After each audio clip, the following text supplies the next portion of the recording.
Hello everyone, स्वागत है आप सभी का हमारे एक और नए वीडियो में। तो आज का जो वीडियो है ये सीबीएसई का जो क्लास 12 का ज्योग्राफी का चैप्टर है ह्यूमन ज्योग्राफी, जो कि चैप्टर 1 है। इसका जो इम्पोर्टेंट क्वेश्चन है वो हम लेके आए हैं। ठीक है, इसमें आपको 3 मार्क्स के और 5 मार्क्स के जो इम्पोर्टेंट क्वेश्चन है उसका सोल्यूशन मैं आपको दूंगा, जो कि आपके बोर्ड एग्जाम के पॉइंट ऑफ व्यू से काफी ज्यादा इंपॉर्टेंट है। ठीक है, और आपको अगर ये पीडीएफ चाहिए या फिर इंपॉर्टेंट एमसीक्यू क्वेश्चंस चाहिए, आपको सीयूटी का प्रिपरेशन करना है, तो आप जो है हमारा website the social class dot in को विजिट कर सकते हैं। वहाँ पे आपको complete PDF, notes, study material सब कुछ बिल्कुल फ्री में मिल जाएगा। ठीक है, तो यहाँ पे आपको सबसे पहले 3 मार्क्स वाला जो क्वेश्चन है, 3 मार्कर क्वेश्चन, उसको देख लेते हैं।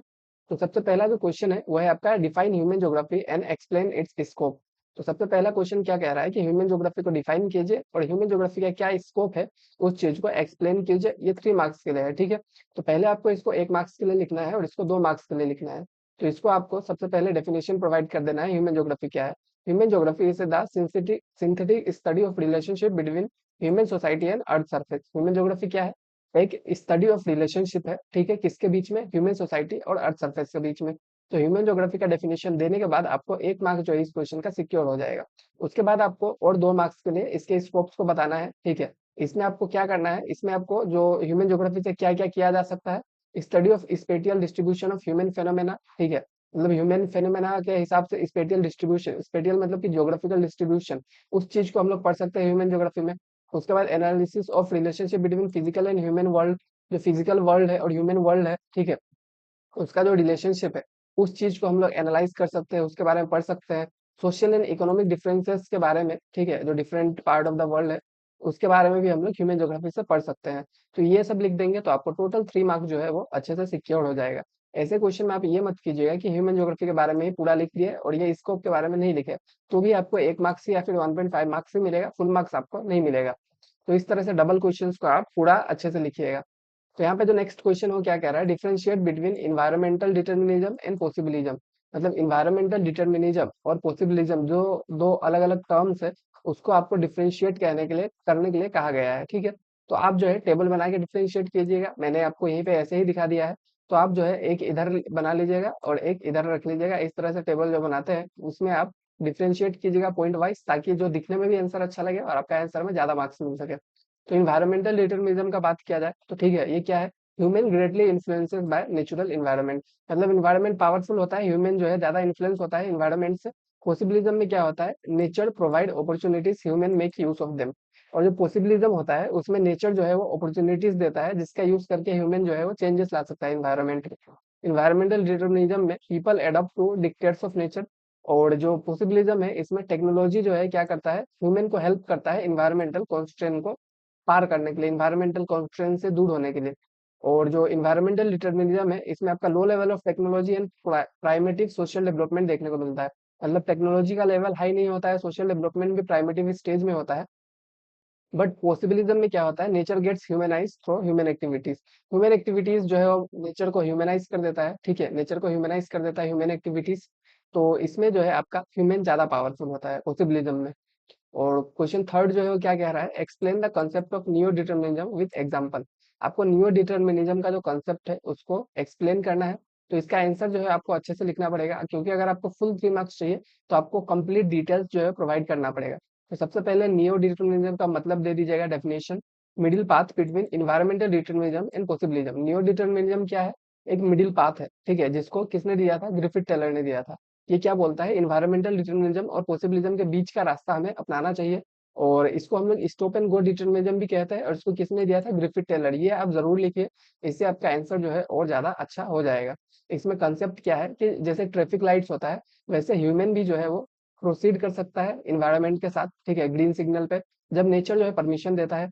और मतलब must stop when nature strict, मतलब नेचर का जो लिमिट्स जो है जब क्रॉस होने लगता है तो हमें रुक जाना चाहिए। यही चीज को ये एक्सप्लेन करता है। ठीक है, और इसमें आपका सस्टेनेबल डेवलपमेंट जो है इसका एक एग्जांपल हो जाएगा, क्योंकि सस्टेनेबल डेवलपमेंट में भी हम डेवलपमेंट कर रहे हैं, लेकिन क्या हो रहा है, हम लोग इन्वायरमेंट को डैमेज नहीं कर रहे हैं। तो इस तरह से जो है आप आंसर को लिखेंगे तो आपको फुल मार्क्स जरूर मिलेगा। फोर्थ क्वेश्चन क्या कह रहा है, what is mean by naturalisation of human. जो नेचुरलाइजेशन ऑफ ह्यूमन टर्म है उससे हम लोग को क्या मतलब करते हैं? तो नेचुरलाइजेशन ऑफ ह्यूमन का मतलब है, ठीक है, डेफिनेशन का बात किया जाए, early stage when human were greatly influenced by natural environment. तो ये अर्ली स्टेज का बात किया जा रहा है, जब ह्यूमन जो है नेचुरल इन्वायरमेंट से इन्फ्लुएंस होते थे, ठीक है। नेचुरलाइजेशन में नेचर पावरफुल होता था, ह्यूमन से ज्यादा पावर नेचर के पास था। तो ये पहले हुआ करता था जब ह्यूमन से ज्यादा पावरफुल नेचर था, ठीक है। जब ह्यूमन जो है बहुत ज्यादा इन्फ्लुएंस होता था नेचुरल इन्वायरमेंट से, इसमें क्या होता था, ह्यूमन जो है अडॉप्टेड होता था डिक्टेट्स ऑफ नेचर। जो नेचर मतलब जो चीज कह रहा है, नेचर जो चीज बता रहा है, उसी चीज को इन्वायरमेंट को मतलब ह्यूमंस को सुनना है। तो मतलब नेचर को बोल नहीं सकता है, ठीक है। नेचर का बताने का मतलब ये है कि नेचर जो टाइप का सिग्नल दिखा रहा है, ठीक है, कि बारिश है तो बाहर मत जाओ, धूप है तो बाहर मत जाओ, इस टाइप से जो सिग्नल्स का बात किया जा रहा है, तो उस चीज को ह्यूमन फॉलो करता था। टेक्नोलॉजी बहुत ही कम होता था। और प्राइमेटिव सोशल डेवलपमेंट हमें इस टाइम पे देखने को मिला है, मतलब कि सोशल डेवलपमेंट बहुत ही प्राइमेटिव स्टेज में था। जैसे कि एग्जांपल आपका ट्राइबल कम्युनिटीज हो सकता है, जो कि आपका कंप्लीट हार्मनी में रहता है फॉरेस्ट एनवायरनमेंट के साथ। तो ये आपका नेचुरलाइजेशन ऑफ ह्यूमन का एक एग्जांपल हो जाएगा, ठीक है। फिफ्थ क्वेश्चन क्या कह रहा है, explain the humanisation of nature concept. तो जो ह्यूमनाइजेशन ऑफ नेचर का कंसेप्ट है, उस चीज को एक्सप्लेन करने के लिए कहा है। तो क्या है ह्यूमनाइजेशन ऑफ नेचर? एक प्रोसेस है जहाँ पे नेचर जो है मॉडिफाई किया जाता है ह्यूमन एक्टिविटीज से, ठीक है। जो हमारा ह्यूमनाइजेशन ऑफ नेचर है वो क्या है, process where nature gets modified by human activities, ठीक है। मतलब इसमें हम लोग क्या करते हैं, नेचर को हम लोग मॉडिफाई करते हैं। ह्यूमन जो है ज्यादा पावरफुल होता है क्योंकि उसके पास टेक्नोलॉजी होता है। Human develop better technology over time. Human मतलब समय के साथ क्या करता है, ज्यादा अच्छा टेक्नोलॉजीज को इस्तेमाल करने लगता है, और इससे नेचर में वो लोग पॉसिबिलिटीज क्रिएट करता है। Creates possibilities with environmental resources, ठीक है। इन्वायरमेंटल रिसोर्सेज का यूज करके वो पॉसिबिलिटीज क्रिएट करता है। इससे क्या होता है, live imprints of human activities everywhere. मतलब कि ह्यूमन एक्टिविटीज का जो इम्प्रिंट्स है वो हर जगह छोड़ने लगता है नेचर। नेचर में मतलब जो ह्यूमन एक्टिविटी जो भी कर रहा है उसका इम्प्रिंट रह जाता है। इसका मतलब क्या है कि हम लोग अभी रोड्स बना रहे हैं, बिल्डिंग्स बना रहे हैं, तो इससे हमारा नेचर में एक एवर लास्टिंग इम्पैक्ट रह जाएगा, ठीक है। जैसे कि आपका एग्जांपल क्या है, हेल्थ रिजॉर्ट ऑन हाईलैंड्स। जो हम लोग का हाईलैंड्स है उधर रिजॉर्ट वगैरह बनाया जा रहा है, अर्बन स्क्रॉल्स मतलब अर्बन एरिया के साइड साइड में जो आपका एरिया से डेवलप हो रहा है, और पोर्ट्स जो है कोस्ट पे बनाया जा रहा है। ये सब जो है ह्यूमनाइजेशन ऑफ नेचर है, ठीक है। ह्यूमन जो है वो नेचर से ज्यादा पावरफुल बनने का ट्राई कर रहा है टेक्नोलॉजी का यूज करके। सिक्स क्वेश्चन का बात किया जाए, नेम एनी सिक्स सब फील्ड ऑफ ह्यूमन ज्योग्राफी। आपको यहाँ पे 6 सब फील्ड बताना है ह्यूमन ज्योग्राफी का। तो आप इसमें ऐसा मत कीजिएगा, कभी ऐसा क्वेश्चन पूछा जाए तो आपके 3 सब फील्ड बता के उसी को एक्सप्लेन कर दिया। आपको 3 मार्क्स में 6 सब फील्ड बोला है, मतलब कि एक सब फील्ड में आपको 0.5 मार्क्स मिलने वाला है। तो आपको 6 लिखना ही पड़ेगा, तभी जाके आपको फुल मार्क्स मिलेगा। तो आप यहाँ पे लिख सकते हैं, बहुत ही इजी सा क्वेश्चन है, social geography, cultural geography, political geography, economic geography, population geography, urban geography. आपको अलग अलग टर्म के साथ बस ज्योग्राफी ऐड कर देना है, आपको इसमें मार्क्स मिल जाएगा, ठीक है। सिक्स क्वेश्चन के बाद जो हमारा 7th क्वेश्चन है, हाउ इज टेक्नोलॉजी इंपॉर्टेंट, ठीक है। टेक्नोलॉजी जो है कैसे इंपॉर्टेंट है ह्यूमन इन्वायरमेंट इंटरेक्शन में। जो ह्यूमन इन्वायरमेंट के साथ इंटरेक्ट करता है, ह्यूमनाइजेशन जो हो रहा है, उसमें टेक्नोलॉजी क्यों इंपॉर्टेंट है, टेक्नोलॉजी का क्या रोल है, ठीक है। टेक्नोलॉजी किस चीज को इंडिकेट करता है, सबसे पहले level of cultural development of society. Society में जो कल्चरल डेवलपमेंट है उस चीज को टेक्नोलॉजी इंडिकेट करता है। इसका क्या इंपॉर्टेंस है, ठीक है। Develop better understanding of natural law. इससे हम लोग क्या कर सकते हैं, नेचुरल लॉज का जो बेटर अंडरस्टैंडिंग है उसको डेवलप कर सकते हैं। लूसेंस सेकलेस ऑफ इन्वायरमेंट ऑन ह्यूमन। मतलब ह्यूमन के ऊपर जो मतलब इन्वायरमेंट आपका कंस्ट्रेंट्स डालता है, उसको हम लोग टेक्नोलॉजी का यूज करके पार कर सकते हैं। Enable humans to create possibilities. Human जो है वो पॉसिबिलिटीज क्रिएट कर सकता है, अगर उसके पास टेक्नोलॉजी है तो पॉसिबिलिटीज क्रिएट करने के लिए पॉसिबल है, मतलब ठीक है। इसका एग्जांपल क्या हो सकता है, एरोडायनेमिक्स लीड फास्टर प्लेन, ठीक है। हम लोग ने जब एरोडायनेमिक्स का जो लॉ है उसको समझ लिया, तो हम लोगों ने फास्टर प्लेन्स बनाना स्टार्ट कर दिया। हम लोगों को जब मतलब कोई नया इन्वेंशन होता है, डिस्कवरी होता है, तो उससे जो है ओवरऑल सोसाइटी को बहुत ज्यादा बेनिफिट होता है। तो इसी तरह से टेक्नोलॉजी जो है इंपॉर्टेंट है ह्यूमन इन्वायरमेंट इंटरेक्शन में। उसका जो 8th क्वेश्चन है हम लोग का लास्ट क्वेश्चन, मतलब 3 मार्कर में, इसके बाद हम लोग 5 मार्क का क्वेश्चन में जाएंगे। तो इसमें पूछा है आपको 3 schools of thought that emerge in 1917 in human geography. Human geography में 3 स्कूल्स ऑफ थॉट है, उसी के बारे में पूछा है। तो सबसे पहला है वेलफेयर स्कूल, फिर रेडिकल स्कूल, फिर बिहेवियरल स्कूल। वेलफेयर स्कूल्स में क्या है, कंसर्न विद सोशल वेलबींग, ठीक है। सोशल वेलबींग को लेकर जैसे कि आपका हाउसिंग, हेल्थ, एजुकेशन, इन सब चीजों पर फोकस किया गया है। रेडिकल स्कूल में आपका मार्क्सियन थ्योरी का यूज करके पॉवर्टी और सोशल इनइक्वालिटी के बारे में एक्सप्लेन किया गया है। बिहेवियरल स्कूल का बात किया जाए तो इसमें emphasize lived experience and perception of space by different social categories, ठीक है। इसमें लिव्ड एक्सपीरियंस पे ज्यादा फोकस किया जाता है। तो ये जो 3 स्कूल्स है ह्यूमन ज्योग्राफी का, जो कि 1970 के बाद में इमर्ज हुआ है, ठीक है। तो इसके बाद हम लोग क्या करते हैं, 5th मार्क्स जो 5 मार्क्स वाला क्वेश्चन है उसको देख लेते हैं। तो ये आपका लॉन्ग आंसर क्वेश्चन है, इसमें आंसर्स भी बड़े होंगे, ठीक है। तो क्वेश्चन 1 क्या है, trace the evolution of human geography through different periods. आपको यहाँ पे ह्यूमन ज्योग्राफी का डिफरेंट पीरियड में किस टाइप का एवोल्यूशन हुआ है उस चीज के बारे में बोला है। Explain the approaches and feature of each period. Her period में कौन सा अप्रोच यूज किया गया है और उसका क्या फीचर है उसके बारे में भी आपको एक्सप्लेन करने के लिए कहा गया है। तो इस क्वेश्चन में आपको एक टेबल दिया होगा, आपके बुक में याद होगा, जिसमें ये अर्ली कॉलोनियल, लेटर कॉलोनियल, ये सब चीजें लिखा हुआ है। उसी टेबल से क्वेश्चन है, ठीक है। तो सबसे पहला है आपका अर्ली कॉलोनियल पीरियड। इसमें आपको एक्सप्लोरेशन एंड डिस्क्रिप्शन का अप्रोच देखने को मिला है। और फीचर्स का बात किया जाए तो इंपीरियल एंड ट्रेड इंटरेस्ट, मतलब कि जो इंपीरियल कंट्रीज था वो आया था इंडिया में, ट्रेड इंटरेस्ट दिखाया था। और कुछ इंसाइक्लोपेडिक डिस्क्रिप्शन ऑफ एरियाज, मतलब कुछ एरियाज का डिस्क्रिप्शन दिया गया था। लेटर कॉलोनियल पीरियड का बात किया जाए तो इसमें रीजनल एनालिसिस पे फोकस किया गया था। इसका फीचर क्या है कि elaborate description of all aspect of region as part of whole earth. तो इसमें अलग अलग रीजन्स का एलेबोरेट डिस्क्रिप्शन, मतलब डिटेल डिस्क्रिप्शन दिया गया था। 1930s का बात किया जाए तो कि इंटरवार पीरियड था। इसमें आपका एरियल डिफरेंशिएशन में फोकस किया गया था, ठीक है। इसमें क्या चीज पे फोकस किया गया था? Identifying uniqueness of region and their differences, मतलब कि अलग अलग रीजन में क्या यूनिकनेस है और अलग अलग रीजन में क्या डिफरेंस है, इस चीज पे फोकस किया गया था, उस चीज को जानने के लिए। और लेट 1950s में आपका स्पेटियल ऑर्गेनाइजेशन का अप्रोच यूज किया गया था। इसमें आपका क्वांटिटेटिव रेवोल्यूशन का यूज किया गया था, कंप्यूटर एंड स्टेट्स का यूज किया गया था, जिससे आपका ह्यूमन पैटर्न को मैप किया जा सके।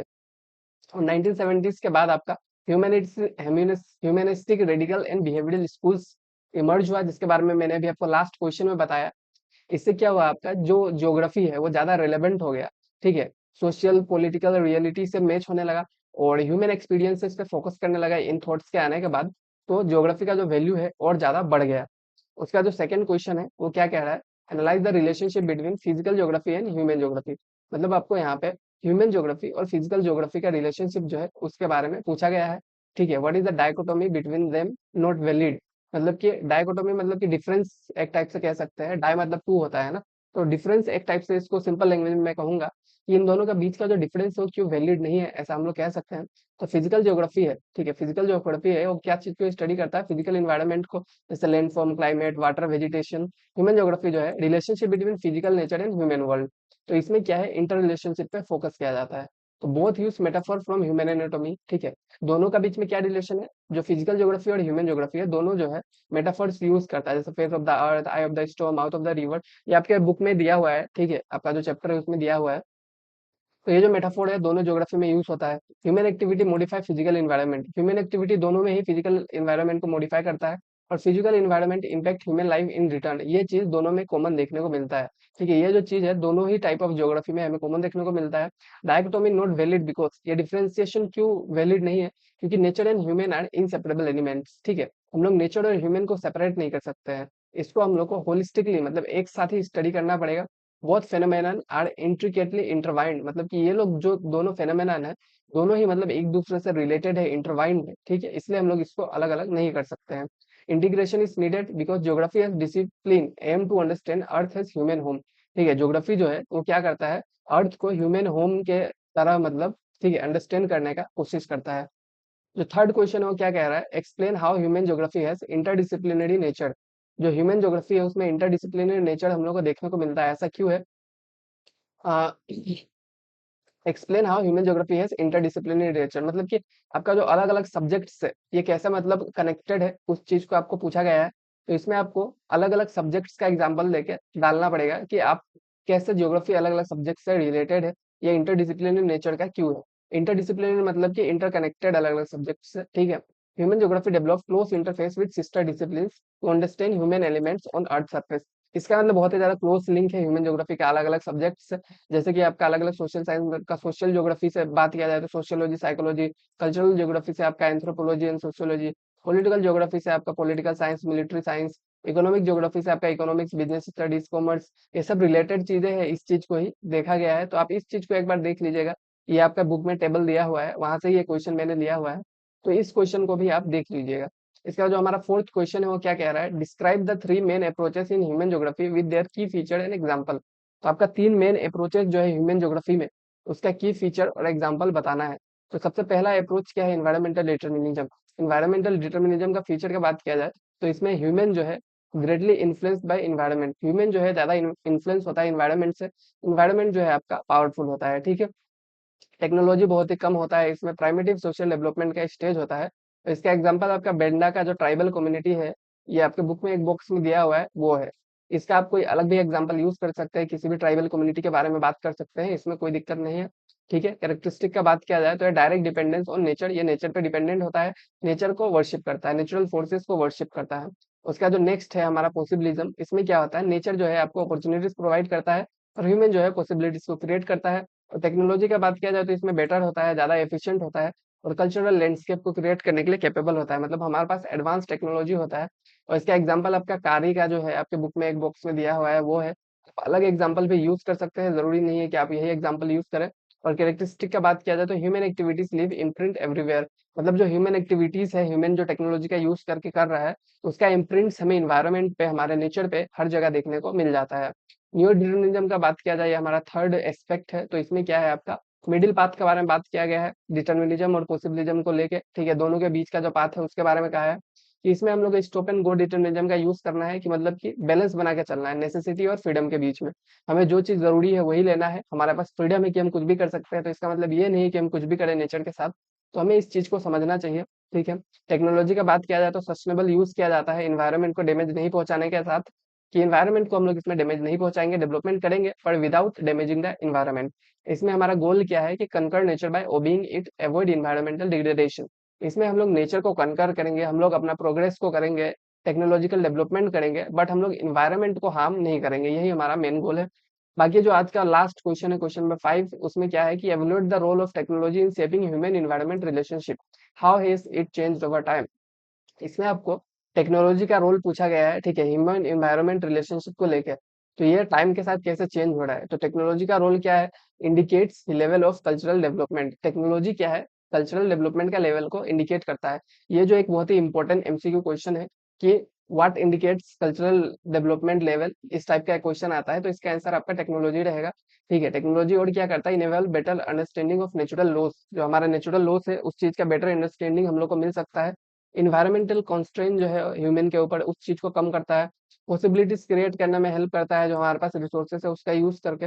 और हिस्टोरिकल चेंज देखा जाए तो प्राइमेटिव स्टेज में क्या था, लो टेक्नोलॉजी था, इन्वायरमेंटल डिटर्मिनिज्म फॉलो किया था, नेचर का फियर होता था। और एडवांस स्टेज में क्या हुआ, high technology, possibilism, humanization of nature, इन सब चीजों को हम लोग को देखने को मिला है। मॉडर्न स्टेज का बात किया जाए तो सस्टेनेबल टेक्नोलॉजी है, नियो डिटर्मिनिज्म है, बैलेंस अप्रोच है, इन सब चीजों को हम लोग लेके चल रहे हैं। ठीक है। तो अगर हम लोग टेक्नोलॉजिकल इम्पैक्ट का बात किया जाए तो आपका अंडरस्टैंडिंग फ्रिक्शन एंड हीट, तो फ्रिक्शन एंड हीट के बारे में पता चला तो हमें क्या डिस्कवर कर पाए, हम लोग फायर को डिस्कवर कर पाए। वहीं हमें डीएनए एंड जेनेटिक्स का नॉलेज हुआ तो हम लोग डिजीजेस का इलाज ढूंढ पाए। एरोडायनेमिक्स का नॉलेज हुआ तो हम लोग फास्टर एयरक्राफ्ट बना सकते हैं। और अभी का क्या चैलेंजेस है, तो अभी हम लोग को सस्टेनेबल डेवलपमेंट करना है, ठीक है, ग्रीन हाउस गैसेस को कम करना है, ओजन डिप्लेशन, ग्लोबल वार्मिंग, ये सब प्रॉब्लम्स को सॉल्व करना है। और फ्यूचर का अगर बात किया जाए तो technology should enable progress while respecting environmental limits, मतलब हमें क्या करना है, टेक्नोलॉजी का यूज करना है, बट हम लोग को इन्वायरमेंटल लिमिट्स का रेस्पेक्ट करना है, इन्वायरमेंट को डैमेज नहीं करना है। ठीक है। तो अगर आपको इसी का पीडीएफ डाउनलोड करना है इस नोट्स का, जो कि बहुत ही ज्यादा हेल्पफुल रहेगा क्वेश्चंस आपको प्रिपेयर करने के लिए, तो आप जो है हमारा वेबसाइट को विजिट कीजिए, वहाँ पे आप जो है पीडीएफ डाउनलोड कर सकते हैं। स्टडी मटेरियल का एक सेक्शन मिल जाएगा आपको वहाँ पे आपको हर टाइप का स्टडी मटेरियल मिल जाएगा। वहाँ पे सर्च बार में सर्च कर लीजिए कौन सा चैप्टर चाहिए, आपको मिल जाएगा, उसका आप डाउनलोड कर लीजिए। बाकी एमसीक्यू पीडीएफ सीटी का प्रिपरेशन सबके लिए आप हमारा वेबसाइट को विजिट कर सकते हैं। आज के वीडियो में इतना ही। Thank you all.